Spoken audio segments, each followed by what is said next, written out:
안녕하세요, 썰밤 가족 여러분. 저는 돌아오는 봄에 환갑을 맞이하는 평범한 여자입니다. 남편과는 오래전에 이혼했고요. 하나뿐인 아들만 바라보며 살아왔죠. 다행히 친정에서 물려받은 유산이 좀 있어서 이혼 후에도 경제적으로 크게 힘들진 않았어요. 작은 옷가게 하나 운영하며 그럭저럭 먹고 살았죠. 하지만 마음고생만큼은 이루 말할 수 없었는데요. 바로 저희 아들 때문이었네요. 아들은 지 애비를 닮아 그런가 어릴 때부터 유난히 고집이 세고 난폭했어요. 엄마인 제 말도 한 귀로 듣고 한 귀로 흘려보냈죠. 아들이 어릴 땐 좀 크면 괜찮아지겠거니 했지만 나이를 먹어도 나아질 기미가 없더군요. 아니, 오히려 점점 더 심해지기만 했죠. 무려 유치원 때부터 선생님에게 연락이 오는 게 일상이었어요. 아들이 누굴 때렸다, 다른 아이 물건을 빼앗았다, 선생님에게 욕을 했다. 되게 그런 내용들이었고요. 저로서는 전화가 걸려올 때마다 심장이 덜컥 내려앉을 수밖에 없었네요. 아들이 저지른 사고의 규모가 클 땐 학교로 불려가기도 했어요. 선생님, 저희 철민이가 이번에는 또 무슨 일을... 철민이가 친구랑 싸웠는데요. 그냥 다툰 수준이 아니라 서로 주먹질이 오갔습니다. 근데 그 친구가 좀 심하게 다쳐서요. 한쪽 눈이 거의 실명 위기라는데 그쪽 어머님이 고소하겠다고 난리도 아니세요. 네? 정말요? 죄송합니다, 선생님. 제가 그 친구 어머님 뵙고 용서를 빌게요. 병원비도 물론 다 부담하고요. 정말 죄송합니다. 그런 일이 한두 번도 아니고 언젠가부터 저는 거의 학교에 상주하다시피 했어요. 그럴 때마다 저는 아들을 붙잡고 화를 냈죠. 철민아, 대체 왜 이렇게 사고만 치고 다니는 거야? 친구를 뭐 어떻게 했길래 눈이 그 모양이 돼? 그 새끼가 나 건드리지만 않았어도 안 그랬어. 걔가 먼저 시비 걸었단 말이야. 그럼 무조건 주먹부터 날려야 해? 말로 해결하면 안 돼? 기집애들도 아니고 무슨 말로 해결을 해. 됐으니까 엄만 참견하지 마. 까짓거 감옥 가면 될 거 아니야. 고소한다면 누가 무서워할 줄 알고? 너 진짜... 아들은 계속해서 엇나가기만 했어요. 저는 그런 아들을 타일러도 보고 혼내도 보고 울면서 애원도 해봤지만 아무 소용없었죠. 결국 아들은 고등학교 2학년 때 다른 학교 불량배들과 패싸움을 하다 정학을 당했고요. 그대로 학교를 그만둬버렸습니다. 아들은 학교를 그만둔 뒤로는 하루 종일 방에 틀어박혀 게임만 했어요. 처음엔 그저 마음을 다잡을 시간이 필요하겠거니 했죠. 하지만 며칠이 지나도 몇 달이 지나도 나아질 기미가 없더군요. 결국 저도 그런 아들을 붙잡고 잔소리를 하게 됐어요. 철민아, 밖에 좀 나가서 바람도 쐬고 그래야지. 하루 종일 방 안에만 있으면 어떡해. 귀찮아. 나가서 할 것도 없다고. 친구들이라도 만나. 다 쓸데없어. 그럴 시간에 게임이나 한 판 더 하는 게 낫다니까? 그래도 저는 아들에 대한 믿음을 버리지 않았어요. 시간이 지나면 자기도 깨닫는 게 있어 다시 공부를 시작하든 일을 하든 뭔가 하겠지 싶었죠. 하지만 1년, 2년, 시간이 흐를수록 아들은 점점 더 방구석에만 틀어박혔네요. 정신을 차려보니 어느덧 아들의 나이가 2로 바뀌어 있었어요. 다른 또래 애들처럼 대학에 가는 건 바라지도 않았는데요. 하다못해 검정고시라도 준비하든가 아니면 기술이라도 배워 취업을 해야 하잖아요. 하지만 아들은 그 어떤 것도 하려고 하지 않았어요. 철민아, 엄마랑 학원 상담 한번 받아보자. 지금이라도 검정고시 봐야지. 됐어. 그런 거 안 해도 돼. 안 하면 그럼 뭐 할 건데? 게임하면서 돈 벌 거야. 그 말을 듣는 순간 머리가 띵해졌어요. 뭐? 게임하면서 돈을 번다고? 엄마는 모를 텐데 요즘 게임으로 돈 버는 사람들 많아. 나도 프로게이머처럼 돼서 대회 나가고 돈 벌면 돼. 저는 비록 게임에 대해 아무것도 몰랐지만 그게 아무나 되는 건 아니라는 것 정도는 알고 있었어요. 그래서 한숨을 쉬며 아들에게 말했죠. 철민아, 그건 진짜 소수만 되는 거야. 현실적으로 생각해야지. 아니, 나 잘할 수 있다니까? 엄마는 왜 그렇게 날 못 믿어? 됐으니까 나가. 나가라고. 아들은 그렇게 저를 문 밖으로 내몰고는 또다시 하루 종일 컴퓨터 앞에만 앉아 있었어요. 아들이 정말 프로게이머로 성공하려나 신락 같은 희망을 갖기도 했지만 이후 몇 년이 지나도록 아들은 제 손으로 10원 한 장 벌어온 적이 없었고요. 게임 외에는 아무것도 하지 않았어요. 친구도 만나지 않았고 취업은커녕 방 안에서 나오는 것도 귀찮아 했죠. 요즘 말로 은둔형 외톨이라고 하나요? 그런 게 된 거였죠. 물론 엄마로서 인정하긴 쉽지 않았지만요. 그렇게 아들이 방에 틀어박힌 지 5년쯤 됐을까요? 어디 정부단체나 복지센터에라도 찾아가 도움을 받아야 하나 고민하던 그쯤 아들에게 뜻밖의 변화가 생겼어요. 자기 스스로 방문을 열고 나오더니 때뜸 저에게 옷을 사게 돈을 달라고 하더군요. 뭐? 갑자기 웬 옷? 하루 종일 방에만 틀어박혀 있는 아들이었으니 당연히 자기 몸치장에도 신경 쓰지 않았어요. 옷을 갈아입기는커녕 잘 씻지도 않았죠.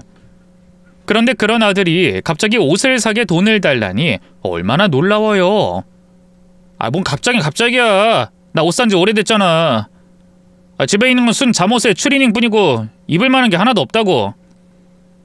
아니 그렇기야 하지만 넌 어차피 밖에 안 나가잖아. 목구멍까지 올라온 그 말을 삼키고 일단 지갑을 열어 아들에게 돈을 넉넉하게 쥐어줬어요. 그러자 아들은 정말 놀랍게도 혼자 밖으로 나가 옷을 사왔더군요. 그뿐인가요? 이발소에 가서 머리까지 멀끔하게 잘랐더라고요. 방 안에만 처박혀 있던 아들이 스스로 문을 열고 나오고 그것도 모자라 이발소에 가서 머리를 자르고 새 옷을 사입더니 저는 감격스러운 마음에 말을 꺼냈어요. 철민아, 오랜만에 이렇게 깔끔한 모습 보니까 엄마가 다 기분이 좋네. 이제 좀 사회로 나갈 결심이 선 거야? 그러자 아들이 부끄러웠는지 헛기침을 하면서 고개를 돌리더군요. 그냥 좀 변화가 필요할 것 같아서. 그래, 잘 생각했다. 이제 뭐라도 해봐야지. 혹시 학원이라도 다녀볼 생각이야? 아니, 그런 건 아니고 그냥 좀 나가서 사람들도 만나고 그래야겠다 싶어서. 사람들? 사람들 누구? 그냥 친구들이나 게임에서 만난 애들. 또다시 질 나쁜 친구들과 어울리는 게 아닐까 싶어 불안했지만 일단은 아들이 밖으로 나가 사람을 만나는 것만으로도 어디냐 싶었어요. 그날 이후로 아들은 주에 한두 번, 많으면 서너 번까지도 외출하기 시작했어요. 부쩍 외모에도 신경 쓰기 시작했죠. 처음엔 기꺼운 마음뿐이었는데요. 어느 날 저녁 아들이 심각한 표정으로 절 부르더군요. 엄마, 나 할 말 있어. 뭔데 이렇게 진지하게? 아들은 제 앞에 앉아 뜸을 들이다가 갑자기 폭탄을 터뜨렸어요. 나 여자친구 생겼어. 뭐? 여자친구? 아니 갑자기 그게 무슨 말이야? 언제부터 사귀었는데? 좀 됐어. 요즘 너 자꾸 외출하던 게 그래서였니? 뭐하는 앤데? 어디서 만났는데? 나 하던 게임에서 만났어. 그 순간 저는 머리를 한 대 맞은 기분이었어요. 뭐? 게임에서? 그게 말이 되니? 왜? 요즘 젊은 사람들 다 그렇게 만나. 게임하다 연락처 주고받고 실제로 만나서 연애도 하고 그러는 거지. 아들은 대수롭지 않다는 듯 말했지만 제가 너무 고리타분해서일까요? 도무지 이해가 안 되더군요. 아니 철민아, 엄마는 이해가 안 된다. 게임에서 본 애랑 진짜 사귄다는 거야? 이상한 애면 어쩌려고? 지영이 이상한 애 아니야. 시작이 게임이었을 뿐 지금은 보통 남자 여자처럼 잘 사귀고 있다고. 엄마는 내가 평생 연애도 못하고 혼자 늙어 죽었으면 좋겠어? 아이 그게 아니라 네가 연애하는 건 좋은데 좀 더 신중해야 하는 거 아닌가 싶어서 그래. 이미 충분히 신중하게 생각했거든. 잔소리 좀 그만해. 어쨌든 이번 주에 집으로 데려올 테니까 그런 줄 알아. 집에는 왜? 나 지영이랑 결혼할 거야. 그 말을 듣는 순간 제 머릿속이 새하얘졌어요. 뭐? 결혼할 거라고. 철민아, 너 지금 결혼이 장난인 줄 아니? 장난 아니거든. 나도 진지해. 그 대책 없는 말에 기가 막혀 말도 잘 나오지 않았어요. 한동안 어버버하게 있다가 간신히 입을 열었죠. 철민아, 너 아직 네 앞가림도 잘 못하고 있어. 고등학교도 중퇴하고 집에 틀어박혀서 게임만 하던 애가 결혼은 무슨 결혼? 그 애를 어떻게 먹여 살릴 건데? 애라도 태어나면 그땐 또 어쩔 거고. 네가 지금 일해서 돈을 버는 것도 아니잖아. 일자리야 차차 구하면 되는 거고 그 전까지 돈은 엄마가 좀 도와주면 되잖아. 그 말을 듣는 순간 저는 말문이 막혔어요. 아들이 그런 제 눈치를 슬쩍 보더니만 그러더군요. 엄마, 나 진지해. 지영이 없으면 못 살 것 같다고. 일자리도 어떻게든 알아볼 테니까 결혼 허락해 주라. 아들의 눈빛을 보니 이건 단순한 철없는 농담이 아니라는 걸 직감할 수 있었어요. 그때부터 제 가슴 속에서는 도저히 말로 설명할 수 없는 불안감이 꿈틀대기 시작했죠. 맘 같아서는 당장 아들과 그 여자를 갈라놓고 싶었어요. 게임에서 만난 여자랑 결혼하겠다는 것 자체가 말이 안 된다고 생각했거든요. 하지만 아들의 고집에 져서 결국 아들의 여자친구를 만나게 됐는데요. 솔직히 말하면 저는 속으로 별 기대를 하지 않았어요. 게임에서 만났다는 말에 왠지 어딘가 부족한 아이일 거라는 선입견이 있었던 거죠. 그런데 막상 마주한 아들의 여자친구는 나쁘지 않았어요. 깔끔한 단발머리에 수수한 옷차림이 어딘가 단정한 분위기가 느껴졌고요. 나이도 아들보다 2살 연상이라더니 확실히 좀 더 어른스러운 느낌이 있었죠. 안녕하세요, 어머님. 전 이지영이라고 해요. 철민이한테 얘기 많이 들었어요. 목소리도 어찌나 곧고 또랑또랑한지 저는 놀란 기색을 감추며 간신히 입을 열었죠. 그래. 네가 지영이구나. 네. 이렇게 갑자기 찾아뵈서 놀라셨죠? 아니야, 놀라긴. 일단 안으로 들어오렴. 그렇게 아들과 아들 여자친구 그리고 저까지 셋이서 식사부터 했어요. 밥을 먹으며 이런저런 대화를 나눴는데요. 놀랍게도 아들의 여자친구는 전문대지만 대학도 나왔고 자기 밥벌이를 하는 직장인이더군요. 작은 제조회사에서 사무직으로 일하고 있다 하더라고요. 이런 멀쩡한 아가씨가 대체 왜 우리 아들과 결혼하겠다는 걸까? 이해가 안 갔죠. 그래서 대놓고 물어봤어요. 저기 지영아, 알겠지만 우리 철민인 고등학교도 졸업 못했고 아직 취업도 안 했는데 괜찮겠니? 네, 일이야 구하면 되는걸요. 제가 벌고 있기도 하고요. 아무리 그래도 저기 혹시 결혼하겠다는 게 그러니까 그 아이 때문은 아니지? 조심스러운 제 물음에 아들이 펄쩍 뛰었어요. 엄마는 지영이 앞에서 무슨 소리 하는 거야? 그런 거 아니거든? 아니 엄마는 네가 갑자기 결혼하겠다고 하니까 혹시나 하고. 그러자 아들의 여자친구가 미소 띈 얼굴로 고개를 저었어요. 정말 그런 거 아니에요, 어머님. 나름 피임은 철저하게 하고 있는걸요. 그럼 대체 왜... 제가 철민이를 너무 좋아하니까요.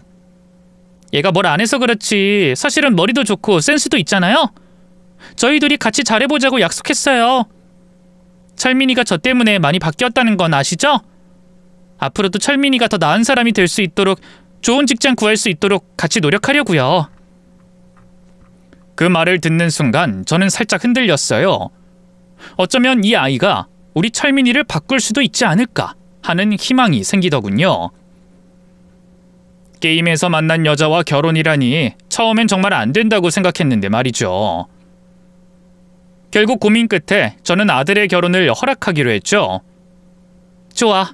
지영이 네가 그렇게까지 철민이를 믿고 있다면 나도 한번 믿어보마. 결혼하고 싶다면 하거라.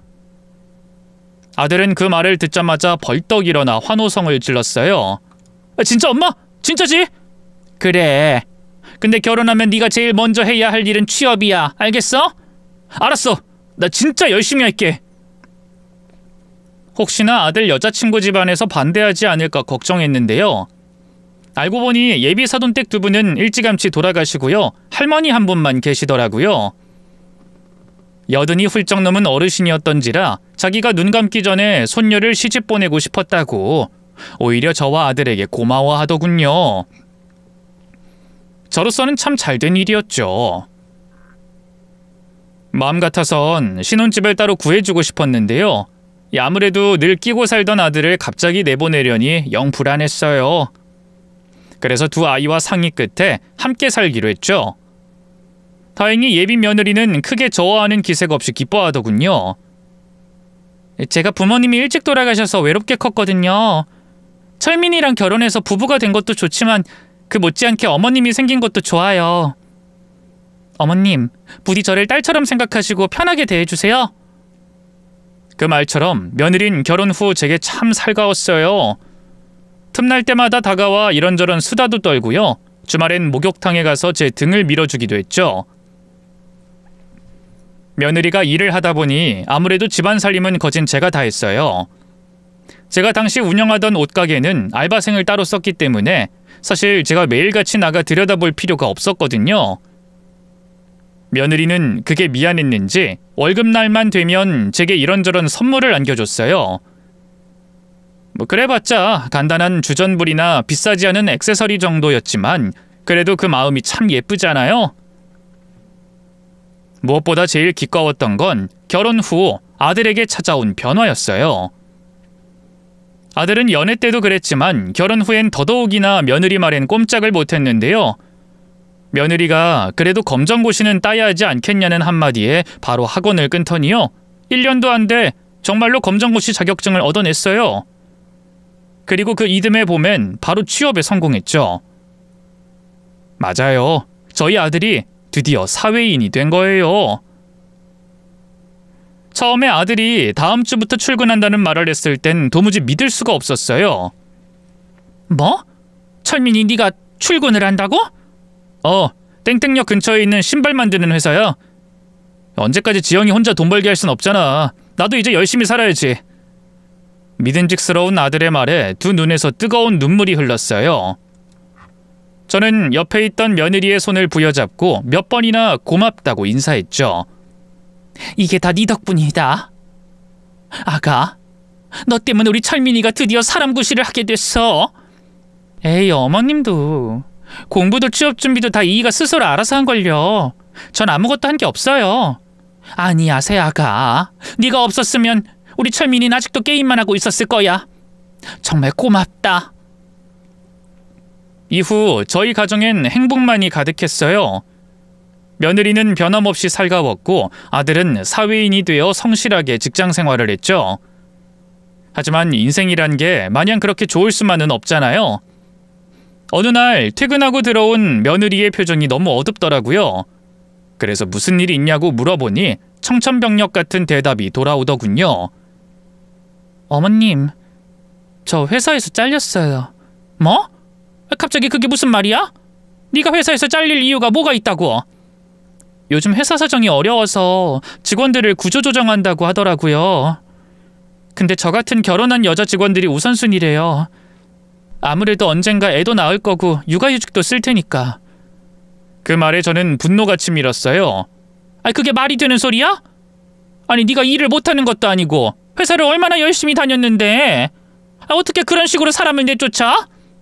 그러게요. 근데 뭐 어쩌겠어요. 이미 결정된걸요. 며느리는 덤덤한 표정이었어요. 아무래도 이미 체념한 것 같았죠.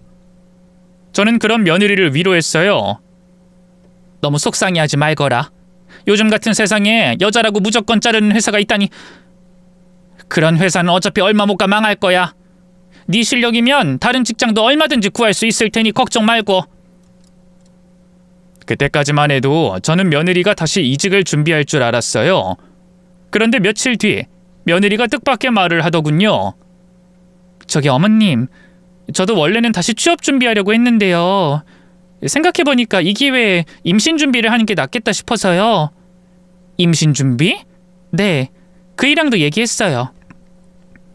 사실 회사 다니느라 바빠서 아이 갖는 걸 계속 미루기만 했는데 이번 기회에 아예 얼른 아이를 낳는 게 낫겠다 싶어서요. 그 이도 지금 직장에서 어느 정도 자리를 잡았으니까요. 며느리가 부담스러워할까봐 먼저 얘기를 꺼낸 적이 없을 뿐 저 역시 내심 손주를 기다리고 있었어요. 그래서 대번에 좋다고 했죠. 그거 참 잘 생각했다. 이 기회에 푹 쉬면서 애기 만들면 좋지 뭐. 한 살이라도 더 젊을 때 애를 낳아야 좋지 않겠니? 제 생각도 그래요.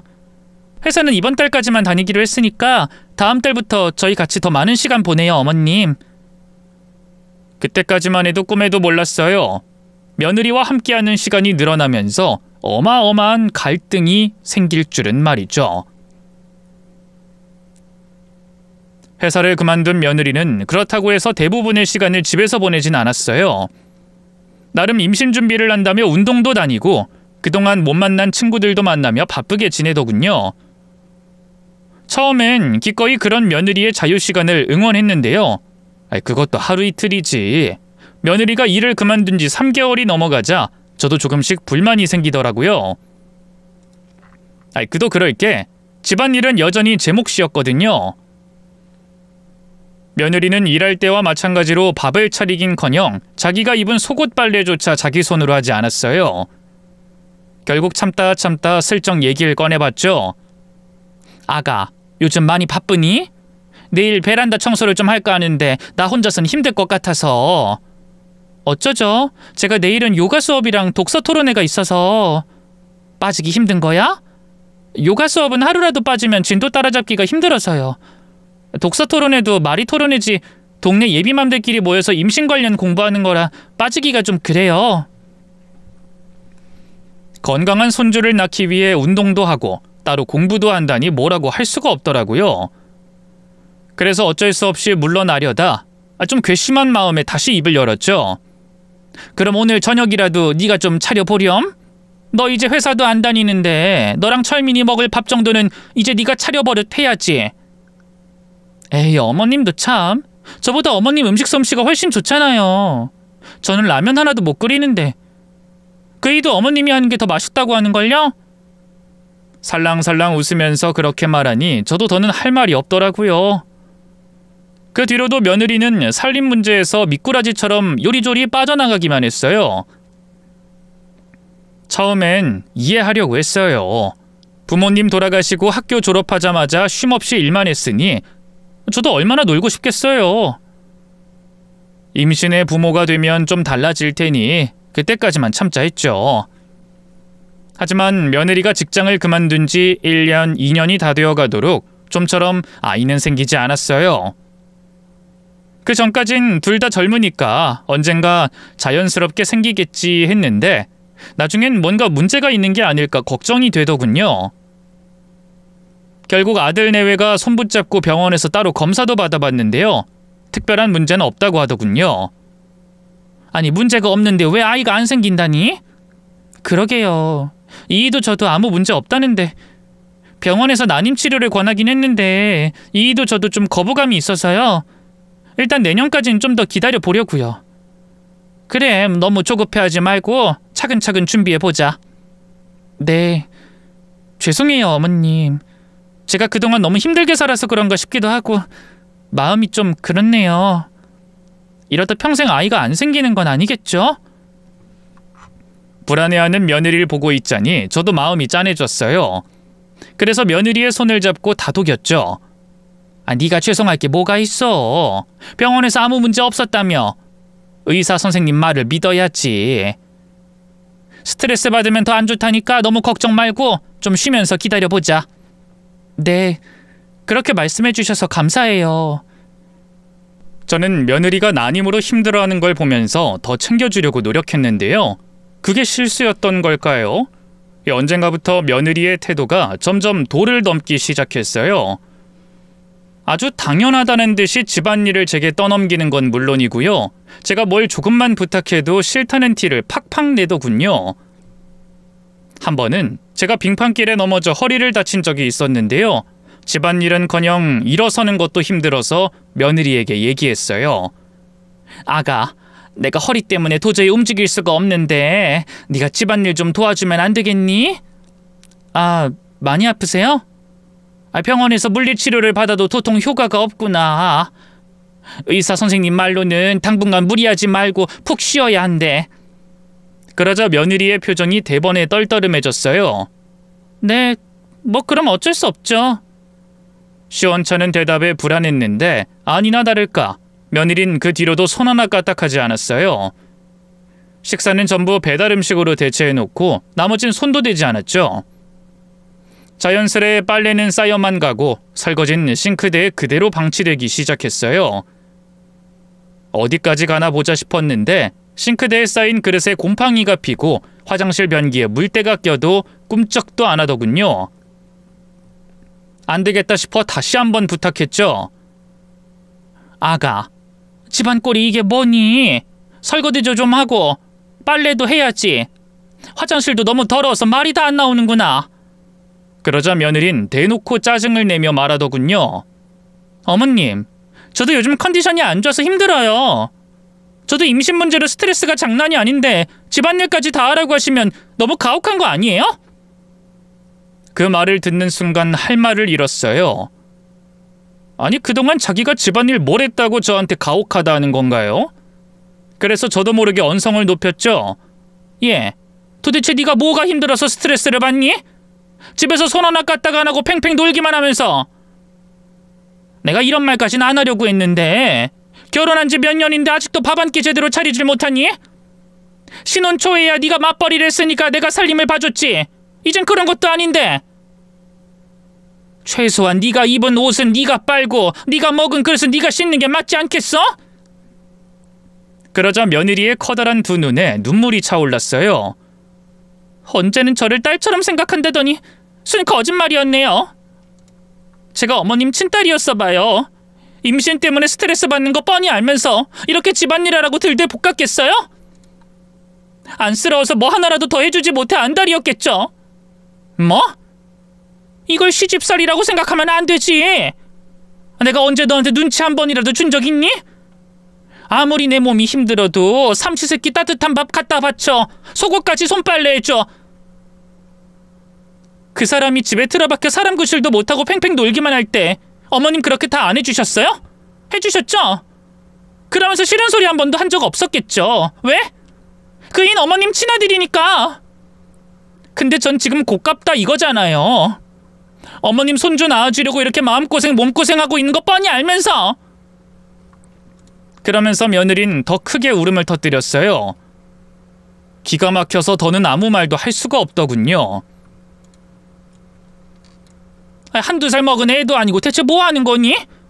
네 살림은 네가 알아서 하라는 게 그렇게 서운해? 이 늙은 시애미가 허리 다쳐 골골대는 걸 뻔히 알면서도. 앞으로는 너는 물론이고 철민이 밥도 빨래도 안 할 테니까 둘이 알아서 해결하렴. 그럼 차별 없이 공평하지?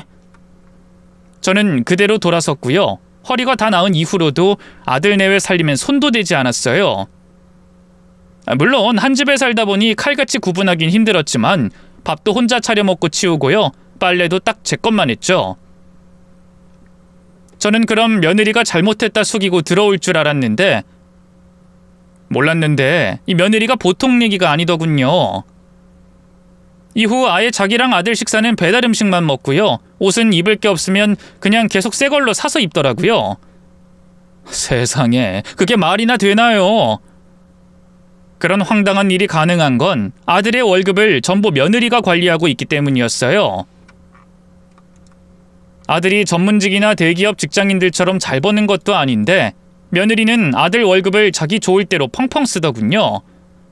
그러면서 집 공과금이나 생활비는 입을 싹 닫았죠.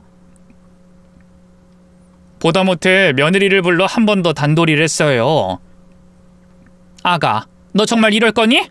밥하고 빨래하기 싫다고 그렇게 계속 돈을 쓰면 어떡해? 그랬더니 며느린 갑자기 눈물을 뚝뚝 흘리며 말하더군요. 어머님, 저 너무 힘들어요. 임신도 안 되고 스트레스 때문에 힘들어 죽겠는데 이제 다 때려치고 나가서 저더러 돈 벌어오라는 거예요?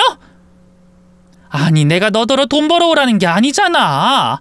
네가 철민이 월급을 관리하는 건 좋은데 살림은 등한시하고 그렇게 펑펑 쓰기만 하면 어쩌니? 제가 뭐 얼마나 펑펑 썼다고 그러세요? 저는 그 흔한 명품백도 하나 없는데 다 저희 가정을 위해서 쓰는 돈뿐이라고요. 근데 제가 무슨 대단한 사치를 하는 것처럼 그렇게 말씀하시면 너무 서운해요. 며느리의 말을 듣고 있자니 제가 오히려 나쁜 사람이 된 것 같은 기분이 들었어요. 뒤늦게 퇴근한 아들은 며느리가 눈물을 흘리는 걸 보더니 제게 짜증을 냈어요. 엄마, 또 왜 그래? 뭐가 왜 그래야? 요즘 엄마가 이 사람 하도 들들 볶으니까 맨날 울기만 하잖아. 이번엔 또 뭐 때문에 그러는데? 아니, 난 지영이가 돈을 너무 막 쓰는 것 같아서. 뭘 얼마나 막 썼다고 그래? 아니, 막 썼지. 너네 저축은 좀 하고 있는 거야? 그렇게 허구한 날 배달 음식 시켜 먹고 물건 사재 끼기만 하면. 그건 우리 둘이 알아서 할 문제니까 엄만 신경 쓰지 마. 자꾸 이러면 우리 집 나가버릴 거야. 그 말을 듣는 순간 심장이 덜컥 내려앉았어요. 뭐? 나가서 살겠다고? 그래. 요즘 이 사람이 엄마 때문에 얼마나 힘들어하는데. 다른 사람은 몰라도 엄마가 이 사람한테 막대하면 안 되지. 지영이 아니면 내가 이렇게 멀쩡하게 사람 구실하고 있었겠어? 아들이 그렇게 며느리만 감싸고 도니 너무 서운하더라고요. 저도 며느리의 은혜를 모르는 바는 아니었어요. 며느리 덕분에 아들은 세상 밖으로 나올 수 있었죠. 하지만 그건 그거고, 이젠 둘이 잘 살기 위해서 며느리도 며느리 나름의 의무를 다해야 하는 거 아닌가요? 그 뒤로도 한 번 벌어진 며느리와 저의 거리는 도무지 좁혀지지 않았어요. 결국 얼마 후 아들이 저를 불러다 앉혀놓고 그러더군요. 엄마, 우리 나가서 살려고. 기어이 분가를 하겠다는 거야? 엄마랑 그 사람 요즘 사이도 안 좋고, 우리도 우리끼리 살면서 좀 편하게 살고 싶어. 하루빨리 애 가지려면 그 편이 더 나을 것 같아. 네가 편하려고 나가는 거니 지영이가 나가자고 한 거니? 엄마 또 그렇게 말하면. 철민아, 너 솔직히 말해. 지영이가 정말 아내로서 며느리로서 잘하고 있다고 생각해? 왜 자꾸 그런 식으로 몰아가? 됐으니까 더는 우리 인생에 참견하지 마. 아들 내외는 끝내 저를 두고 따로 집을 구해 나가버렸어요. 그것도 서울에 있는 고급 아파트로 말이죠. 모아둔 돈이 없어 월세로 들어간 것 같더군요.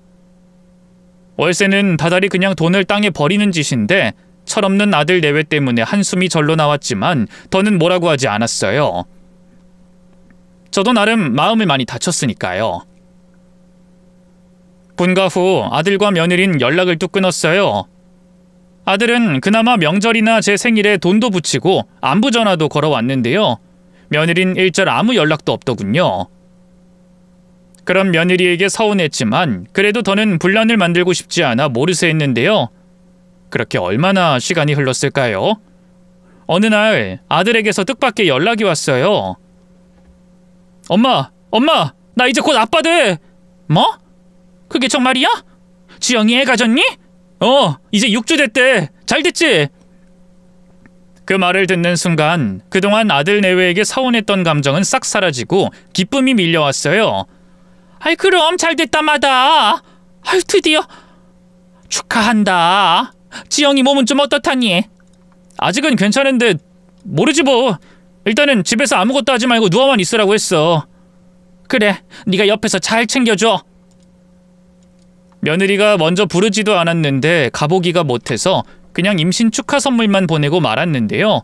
얼마 후 며느리에게서 먼저 연락이 왔어요. 입덧이 너무 심해서 좀처럼 뭘 먹지 못한다고 제가 해준 김치찌개가 먹고 싶다고 하더군요. 김치찌개? 네, 전에 어머님이 돼지고기 넣고 자주 끓여주셨잖아요. 속이 미식거려서 그런가 그 칼칼한 국물이 계속 생각나요. 저도 이런 제가 염치 없다는 거 아는데. 전에 일이 생각나서 그런가 며느린 전화로도 제 눈치를 봤어요.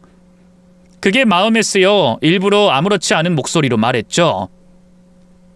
김치찌개 하나로 염치는 무슨. 너만 괜찮으면 내가 오늘이라도 당장 만들어서 가마.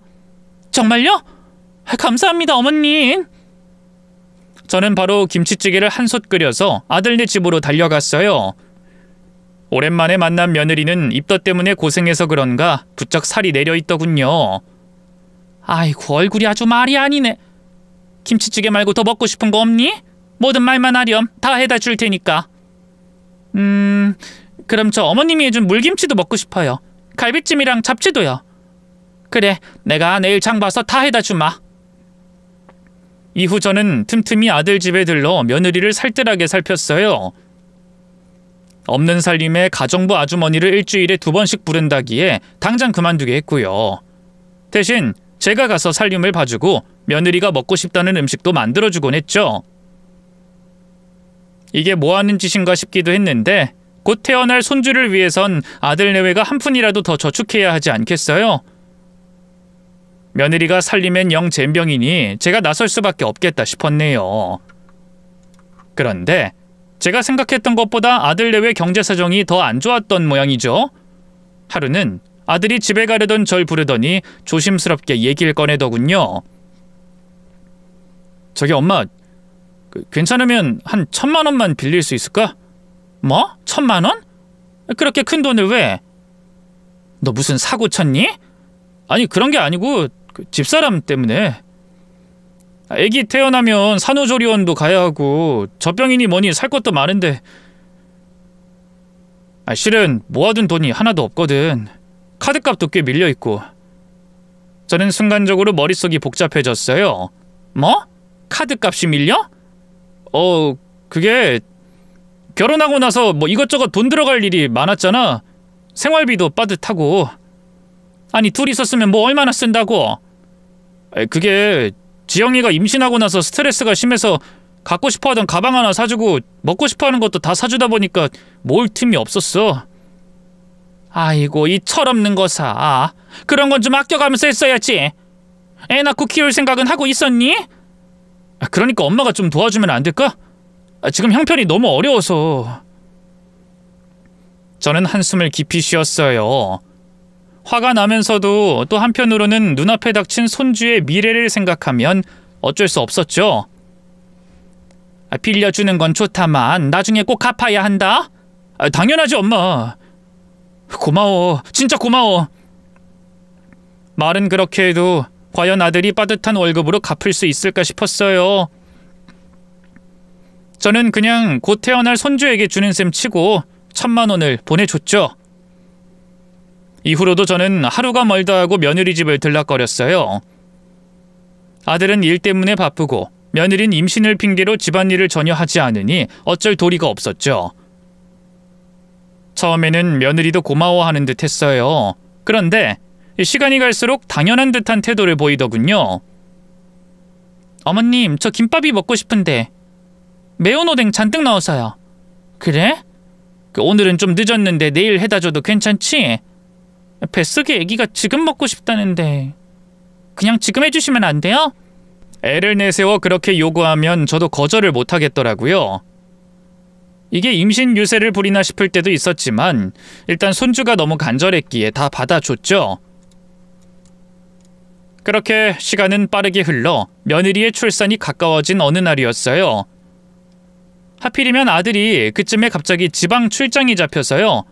한 달 정도 집을 비워야 한다고 하더군요. 곧 애기 태어날 텐데 꼭 네가 가야 해? 중요한 출장이라 어쩔 수 없네. 엄마가 나 대신 그 사람 좀 잘 봐줘. 이제 만삭인데 혼자 두기 불안하잖아. 그래, 걱정하지 말고 다녀와. 어차피 제가 거의 매일같이 들여다보고 있었으니 알겠다 했는데요. 참 이상하죠? 아들이 떠나고 얼마 안 돼 갑자기 며느리와 연락이 뚝 끊겼어요. 제가 보러 가겠다고 해도 괜찮다고 하더군요. 너무 집에만 누워있어도 안 좋다고 해서요. 동네 산책도 하고 저 혼자 음식도 해먹고 그러고 있어요. 그러니 너무 걱정 마세요. 그래도 그 몸으론 불편한 게 많을 텐데 내가 옆에 있는 게 낫지 않겠니? 아니에요, 괜찮아요.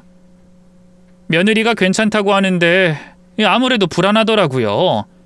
하지만 며느리가 절 찾지 않으니 저도 굳이 들여다보지 않았는데요. 그렇게 며칠이 흘렀을까요? 불현듯 아들 집에 두고 온 제 겉옷이 생각나더군요. 비싼 건 아니지만 자주 입던 옷이라 없으니 불편하더라고요. 그래서 며느리 살림도 도와줄 겸 가보기로 했죠.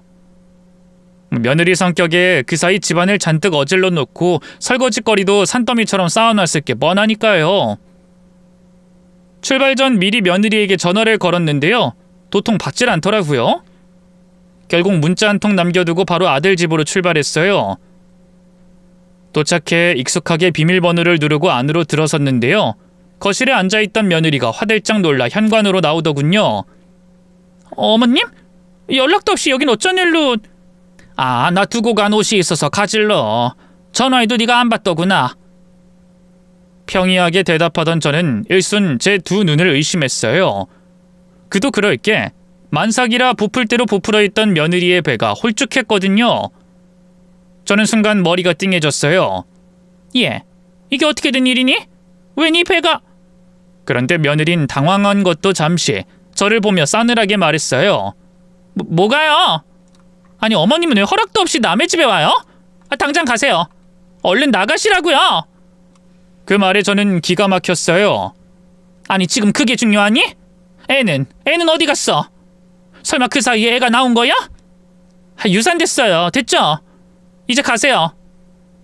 그 말을 듣는 순간 저는 너무 놀라 주저앉고 말았어요. 뭐라고? 유산했다고? 네, 산책하다 넘어져서 그만. 아니 그게 말이 되니? 그런 큰일이 있었는데 왜 나한테 연락도 안 하고... 걱정하실까봐 그랬죠. 어쨌든 병원도 갔고 다 끝났으니까 그만 가주세요. 저도 아직 실감이 안 나서 지금은 혼자 있고 싶어요. 철민이도 아는 거야? 아직 말 못했어요. 지금 출장 중이니까 오면 얘기하려고요. 그보다 이제 그만 가주세요, 어머님. 어머님 얼굴 보니까 또 가버린 우리 애기 생각나서 너무 괴롭다고요. 급기야 며느린 눈물까지 글썽이며 애원했어요. 결국 저는 쫓기듯 집을 나올 수밖에 없었죠.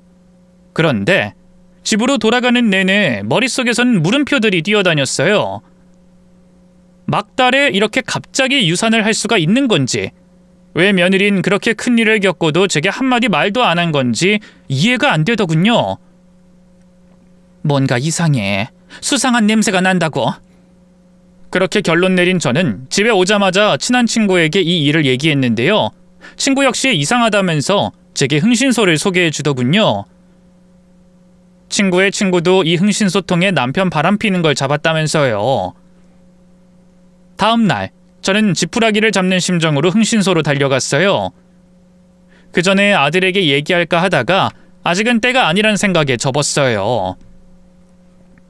아들은 늘 며느리 편이었으니 이번 일에도 별 도움이 되지 않을 것 같다는 생각이 들더군요. 진실을 알고 난 다음에 얘기를 꺼내도 늦지 않겠다는 생각이 들었죠.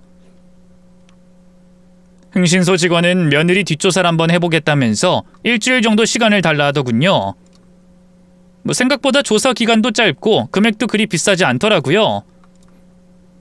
이후 저는 일주일 내내 불안한 마음으로 기다렸어요. 도대체 우리 손주가 어디로 가버린 건지, 혹시 며느리가 키우기 싫어 일부러 유산을 한 건 아닐지 별의별 생각이 다 들더군요. 한편으로는 죄 없는 며느리를 괜히 의심하는 게 아닌가 하는 죄책감도 들었네요. 그렇게 피말리는 일주일이 지나고 흥신소 직원에게서 연락이 왔어요. 사모님 조사 결과가 나왔습니다. 만나서 얘기하시죠. 저는 가슴이 덜컥 내려앉았어요. 그 말인즉슨 심상치 않은 무언가가 나왔다는 뜻이니까요. 저는 바로 흥신소 사무실로 달려갔는데요. 직원이 내민 서류를 받아 확인한 순간 경악할 수밖에 없었어요. 그 안엔 사진이 여러 장 들어있었는데요. 며느리가 남자와 진하게 스킨십을 나누는 사진이 대부분이었어요. 그런데 정말 충격적이게도 그 상대가 모두 제각각이었죠. 며느님은 꽤 오래전부터 외도를 해왔던 것 같습니다. 특정한 상대와 길게 사귄 적은 없고요. 대부분 일회성 만남에 그쳤죠. 뭐라고요? 주로 클럽에서 만나 호텔까지 간 다음 깔끔하게 헤어졌던 것 같더군요. 사진과 영상도 꽤 확보했습니다. 저는 떨리는 목소리를 애써 가다듬으며 물었어요. 그럼 설마 우리 며느리의 뱃속에 있던 아이도... 네, 다른 남자애였겠죠? 이걸 좀 보시죠. 충격이 크실 수 있으니 미리 마음의 각오를 단단히 하시고요. 며느리의 외도 사진보다 더 충격이 큰 게 뭘까 싶어 공포심이 왈칵 밀려들었어요. 하지만 최대한 호흡을 가다듬고 마음을 진정시키려 노력하며 남자가 내민 서류를 받아들었죠. 실내로 보이는 낯선 공간에 웬 갓난아이가 누워 있었는데요. 웬걸 그 아이의 피부색이 까맣더군요. 순간 눈앞이 아득해졌어요. 설마... 네, 이 아이가 며느님이 낳은 아이입니다. 클럽에서 만난 외국인들과 종종 잠자리를 가진 것 같더군요. 출산 후 피부색을 보고 탄로날 것 같자 바로 지방이 있는 한 보육원 앞에 내다 버렸고요. 거짓말이야. 말도 안 돼. 아무리 며느리가 제가 꿈꾸던 이상적인 며느리는 아니라지만 이런 끔찍한 짓을 저지른 쓰레기 같은 사람이라고는 생각하고 싶지 않았어요. 제가 현실을 부정하자 흥신소 직원이 안타깝다는 듯 다시 입을 열더군요. 유전자 검사는 불가능했지만 병원 기록과 출산 당시 산부인과 관계자들의 증언을 종합하면 확실합니다. 며느님이 계속 잡아떼시면 진짜로 유전자 검사를 해봐도 될 일이고요. 흥신소 직원의 말에 저는 그 자리에서 무너져 내렸어요. 다른 남자 아이인 걸 알았다면 대체 왜 그렇게 태연하게 진작에 지웠으면 될 거 왜 낳았던 걸까요? 이런 말씀 드리긴 좀 그렇지만 아마 속일 작정이었겠죠. 어머님도 아드님도 아이가 간절했다면서요. 일반적인 아이가 태어났다면 아마 그냥 키우지 않았을까요? 그제야 며느리의 끔찍한 의도를 알겠더군요. 만약 외국인과 혼혈인 아이가 태어나지 않았다면 며느린 저희 아들의 아이로 속이고 그냥 키울 셈이었던 거예요. 그걸 깨닫고 나자 피가 거꾸로 솟는 기분이 들었죠. 어떻게 그런 짐승만도 못한 짓을! 아들과 저를 기만하고 죄 없는 어린 생명을 내다버린 며느리를 어떻게 용서할 수 있겠어요. 끓어오르는 분노에 온몸이 떨렸지만 해야 할 일이 분명히 지더군요. 당장이라도 며느리에게 달려가 머리를 쥐어뜯고 싶었지만 저는 증거를 모으며 차분하게 때를 기다렸어요. 그리고 아들이 돌아오는 날에 맞춰 아들 집으로 향했죠. 그 사이 며느리는 눈물바람으로 아들 앞에서도 아이를 유산했다며 거짓 연극을 하더군요. 여보, 미안해. 우리 아기 내가 지키려고 했는데 바보같이 잃고 말았어. 아들은 충격받은 것도 잠시, 이내 며느리를 위로하기 바빴어요. 저는 숨을 깊이 들이마시고 아들이 며느리를 감싸 안은 그 순간 터뜨리듯 말했어요. 철민아, 거기서 손 떼! 그 더러운 년한테서 떨어지라고! 제 목소리에 아들이 화들짝 놀라 며느리에게서 떨어졌어요. 엄마? 갑자기 와서 뭐라는 거야? 왜 욕을 하고 그래? 엄마도 들었지? 이 사람 유산한 거. 내가 엄마한테 그렇게 잘 봐달라고 부탁했는데 대체 뭘 했길래? 유산은 개뿔이 유산을 해? 지 손으로 애를 내다버린 거다! 제 말에 아들은 물론이고 며느리까지 두 눈이 커다래졌어요. 뭐? 이 사람이 자기 손으로 애를 내다버렸다고? 그래! 태어나 보니 애 피부가 새까만 게 뻐꾸기 짓은 못하겠다 싶었던 거지. 더러운 년! 아들이 충격받은 얼굴로 며느리를 돌아봤어요. 지금 엄마가 대체 무슨 말을 하는 거야, 여보? 나도 모르겠어. 어머님도 충격받아서 선망 같은 거 오신 거 아니야? 끝까지 잡아떼는 그 모습이 너무 역겹고 뻔뻔해서 저는 손에 들고 있던 서류 뭉치를 거실 바닥에 던졌어요. 뭐? 선망? 누굴 노망난 노인네로 만들려고. 이걸 보고도 네가 끝까지 잡아뗄 수 있나 보자. 겁에 질려 달달 떠는 며느리를 대신해 아들이 달려와 서류를 집어들었어요. 그리고 하나씩 넘겨보다 이내 충격받은 눈으로 저를 바라봤죠. 엄마, 이게 대체 다 뭐야? 보고도 모르겠어? 전년 뱃속에 있던 애 네 애가 아니었어. 클럽인지 뭔지 술집에서 만난 다른 남자, 그것도 어디서 굴러먹다 온지도 모르는 외국인 놈 애였다고. 그 순간 거실이 쥐죽은 듯 조용해졌어요. 며느린 즐겁한 표정으로 입을 막았고 아들은 헛웃음을 쳤죠. 말도 안 돼. 내 애가 아닌 걸 알았으면 진작에 지웠겠지. 못하러 나와가지고 버리는 귀찮은 짓을. 모르겠냐? 멀쩡한 한국애로 태어났으면 그냥 속이고 키울 작정이었던 거야. 그랬는데 막상 낳고 보니 누가 봐도 혼혈이라 보육원 앞에 내다 버린 거지. 거짓말. 나도 거짓말이면 좋겠다. 근데 내가 확인까지 다 이미 끝냈어. 그 순간 며느리가 바닥에 주저앉아 오열하기 시작했어요. 아니야 여보. 아니야. 난 억울하다고. 하지만 아들의 시선은 이미 얼음처럼 차가워져 있었어요. 억울하다고? 그럼 당장 보육원 가서 그 애랑 너 유전자 검사해봐도 돼? 그 말에 며느리는 아무 말도 하지 못했어요. 그러다 갑자기 무릎을 꿇고 두 손을 모아 싹싹 빌더군요. 여보, 아니 철민아, 내가 잠깐 미쳤었어. 넌 일 때문에 허구한 날 바쁘고 애는 안 생기고 너무 외로워서 그래서 잠깐 실수를 한 거야. 내가 사랑하는 거 너뿐인 거 알잖아. 어? 개소리 그만해! 일순 아들의 손이 파르르 떨리더니 그대로 며느리의 뺨을 후려쳤어요. 며느린 바닥에 나뒹군 것도 잠시, 이내 짐승처럼 네 발로 기어 아들의 다리를 붙잡았죠.